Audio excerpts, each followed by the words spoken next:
It's very unfortunate and by design that this wasn't in our history books growing up. I had to lean on my community and my parents to teach me about the Black Panthers because if it was left up to the school system, we just wouldn't know. And I think that's what we've seen. So I feel like it's very important to have history that has tried to be wiped out, represented. And I'm just very blessed to be able to be a part of that history.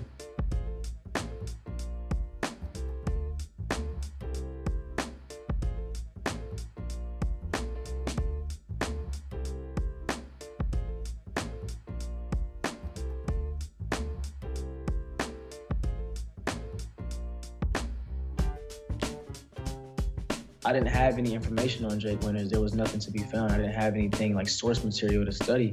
So I had to just create and go with my instinct and kind of just put myself in the mindset of what I live every day, being a young Black man in America.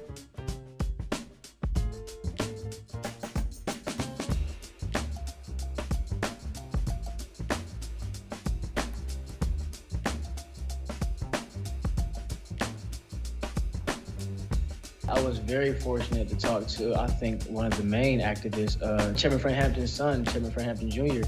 We was able to talk to him and have him on set, as well as his mother, who was right there on the front lines with Chairman Fred Hampton. So I think those, I would call just extreme activists and still who have their feet on the ground doing the work. So to be able to have them there and telling us these real stories and planting these unforgettable ideas in our head about the mantle that we carry playing these characters, it was very fortunate.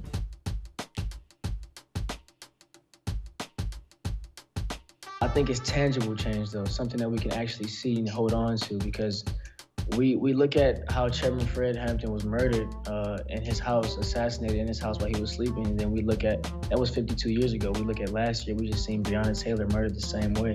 And so I feel like we have a long way to go, but I think I just want tangible change and open up the uncomfortable conversation with everyone around us, with our white counterparts, with every other color, and just see how, this is a conversation that needs to be had. And it's sad that it has to keep being had over and over again, but as long as it remains, then I feel like, we still have to be talking about it.